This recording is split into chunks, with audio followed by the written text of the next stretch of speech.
Po ng biko dyan. Ayan, hinahalukay ko yan. Ayan. Hanggang sa matuyo.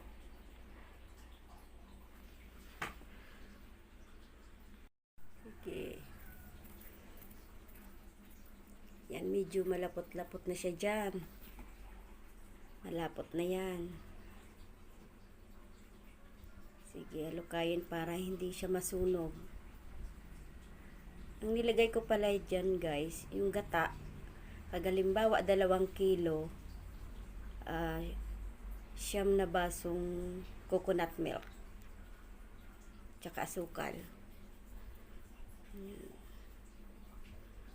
Yan na, sige.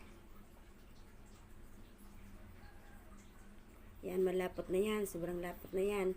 Pag natuyo na yan guys, ayan na, luto na.